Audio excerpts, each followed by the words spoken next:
ang lalaki, o sabihin nating tatay, ay ra'in, ay mayroong siyang pinangangalagaan ala ahli baiti. Ang obligasyon niya, itatanong sa kanya kung natarbiyan niya ba ang kanyang asawa sa Islam. Nautusan niya bang magsuot ng hijab? Nautusan niya ba ang kanyang mga anak na magsala, magsawm, magfasting? Bismillah, alhamdulillah, wassalatu wassalamu ala rasulillahi wa ala alihi wa ashabihi wa man tabi'ahum bi ihsanin ila yawmiddin, amma ba'd. Fassalamu alaikum wa rahmatullahi jami'an wa rahmatuhu wa barakatuh. Allahumma 'allimna ma yanfa'una wanfa'na bima 'allamtana wa zidna 'ilma. Allahumma inna nas'aluka 'ilman nafi'a wa rizqan tayyiba wa 'amalan mutaqabbala. Mga kapatid sa pananampalatayang Islam, sino man ang nalaman niya na siya ay tatanungin balang araw, ay nararapat sa kanya na maghanda siya ng kanyang isasagot. Ang bawat isa sa atin, mga kapatid sa pananampalatayang Islam, ay tatanungin kung ano ang itinalaga sa atin, kung ano ang inobliga sa atin. Ang bawat isa sa atin ay mayroong tayong tungkulin. Isinalaysay ni Ibn Umar radiyallahu an mula kay Propeta Muhammad sallallahu alaihi wasallam na nagsabi, kullukum ra'in wa kullukum mas'ulun an ra'iyatihi. Lahat kayo, sabi ng Propeta sallallahu alaihi wasallam, ay mayroong pinangangalagaan. Wa kullukum mas'ulun an ra'iyatihi. At kayo ay tatanungin doon sa kung ano ang inyong pinangangalagaan. Wal amiru ra'in. Ang amir, ang pinuno ng isang lugar ay ra'in. Siya ay mayroong pinangangalagaan. Ano ang kanyang mga obligasyon? Pangalagaan ang kanyang nasasakupan, ang kanyang kaum. Ang membro niya, siya ay mas'ulun doon, siya ay tatanungin doon kung ano ang naging daloy ng pamumuno niya. Kung naging makatarungan ba siya sa pagbibigay ng hatol sa mga nagkamali o sa pagitan ng dalawang partido o dalawang tao. Kung nagkaroon man ng hindi pagkakaunawaan sa pagitan nila. So, mas'ul sa doon, tatanungin sa doon. Saan? Pagdating sa kabilang buhay. Kung ang naisagawa niya ba ang tungkulin niya bilang pinuno o kaya naging pabaya siya sa kanyang tungkulin. Kung ang ibinibigay ba sa kanya ng kanyang pamayanan ay ginamit niya ba sa makatarungan, ginamit niya ba sa mabuting paraan o sa mabuting gawain, itatanong yun sa kanya ng Allah subhanahu wa ta'ala. Kung naging mukassir siya, kung naging pabaya siya, kung naging muhmil siya, kung naging ghafil siya sa ahwal sa kalagayan ng kanyang kaum o sa kanyang mga nasasakupan, ay itatanong sa kanya ng Allah subhanahu wa ta'ala, at kung hindi niya nasagot ng maayos ang mga katanungang iyon, ay ipaparusa yun sa kanya ng Allah subhanahu wa ta'ala. وَالرَّجُلُ رَاعٍ عَلَى أَهْلِ بَيْتِهِ. At ang lalaki, o sabihin nating tatay, ay ra'in, ay mayroong siyang pinangangalagaan ala ahli baiti. Big sabihin nun, siya ang nangangalaga doon sa kanilang tahanan. Siya ang mayroong pangangalaga, mayroong siyang obligasyon sa kanyang asawang babae, at mayroong siyang obligasyon sa kanyang mga anak. Ang obligasyon niya, itatanong sa kanya kung natarbiyan niya ba ang kanyang asawa sa Islam. Nautusan niya bang magsuot ng hijab? Nautusan niya bang magsuot ng mga para matabunan ang kanyang aura? Nautusan niya ba ang kanyang mga anak na magsala, magsawm, magfasting, at isabuhay kung ano ang tunay na pamamaraan ng Islam? O kaya naturuan niya ng magandang ugali na itinuro ng Propeta sallallahu alaihi wasallam. Wallahi al-azim, mga kapatid sa pananampalatayang Islam, ang asawang lalaki, tatanungin siya ng Allah subhanahu wa ta'ala sa kabilang buhay kung na itarbiya niya ba ang kanyang asawa sa paraan ng Islam? O pinabayaan niya ang kanyang asawa na gawin kung ano ang gusto ng kanyang asawa? O kaya magsuot ng mga hindi kaaya-ayang mga kasuotan? O kaya magsuot ng mga maiikling mga kasuotan kung tinatawag pa nilang spaghetti? Okay? Itatanong yun ng Allah subhanahu wa ta'ala. Gayon din ang kanyang mga anak. Kung natarbiyan niya ba sa Islam? Nautusan niya bang pumunta ng madrasa para mag-aral ng Islam? Para pag-aralan kung paano basahin ang banal na aklat ng Allah subhanahu wa ta'ala. Itatanong ito sa kanya ng Allah subhanahu wa ta'ala doon sa Yawmul Qiyamah. Kung kaya't ang isang tatay sa kanyang bahay ay kailangan na isagawa niya, isakatuparan niya kung ano ang obligasyon niya.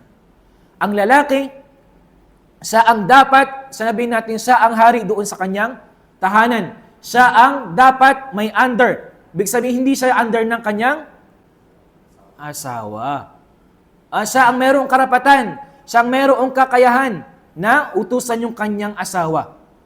Okay, hindi dapat siya nagpapatalo sa kanyang asawa, lalong-lalo na sa umuruddin, sa mga bagay na napapaloob sa Islam. Ibig sabihin nun, kung ang inutos ng lalaki na magsala ka sa kanyang asawa, kailangan sundin yun. Hindi ibig sabihin, hindi pwede na sabihin ng asawa niya, hindi ako magsala, khalas. Hindi mo na siya pipilitin. Ikaw yung, sabihin natin yung may control. Kaya ikaw, meron kang right. Okay, meron kang karapatan na utusan sila sa paraan na itinuro ng Islam. Okay? Wal mar'atu ra'iyatun 'ala baiti zawjiha wa waladihi.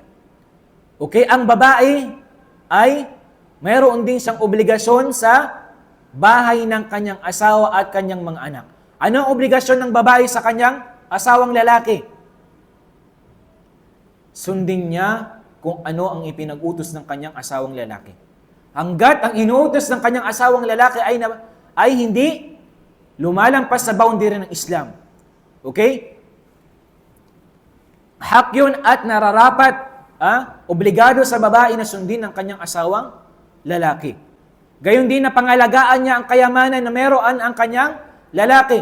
Huwag siyang lalabas ng kanyang tahanan maliban na lang na mayroong pahintulot ng kanyang asawang lalaki. Alam niyo ba mayroong kwento sa panahon ng Propeta sallallahu alaihi wasallam? Itong babae na to, nalaman niyang namatay. May pumunta sa kanyang bahay na nalaman niyang namatay ang kanyang magulang. Okay? Namatay yung kanyang magulang pero hindi siya lumabas ng bahay. Kasi bakit? Sabi niya, walang idhin. Walang pahintulot mula sa aking asawa. Kasi ang sabi ng aking asawa, sabi niya, huwag na huwag kang lalabas ng tahanan maliban na mayroon akong kapahintulutan sa iyo. Okay? Nung dumating yung kanyang asawa at nalaman na namatay yung magulang ng babae na yun, sabi niya, bakit hindi ka pumunta doon? Sabi niya, walang kapahintulutan mula sa iyo.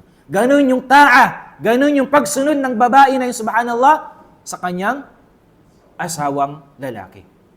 Okay, ganon kahalaga mga kapatid sa pananampalatayang Islam. Pero sabi ng lalaki, mayroon namang mga exemption. Kung ganon, kung mga darura, ibig sabihin emergency, magulang mo yon, kailangan mo ring pumunta doon. Okay? Hindi ibig sabihin na ibig sabihin mayroong mga exemption. Okay? So, kailangan pangalagaan ng babae ang kayamanan, ang pangalagaan ng babae ang karapatan kung ano yung ipinagbawal, kung ano yung pinag-utos ng kanyang asawang lalaki. Ganon din yung kanyang mga anak. Obligasyon ng babae na itarbiya ang kanyang mga anak sa Islam.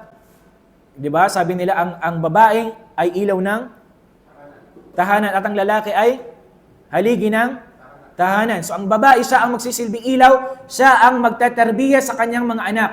Kaya nga sabi nila ang babae, siya ang unang-unang muderrisa. Siya ang unang-unang teacher ng kanyang mga anak. So doon pa lang sa bahay ay tuturuan na ng akhlaq al-islamiyya. Tuturuan ng mga mabubuting asal ng babae ang kanyang mga anak.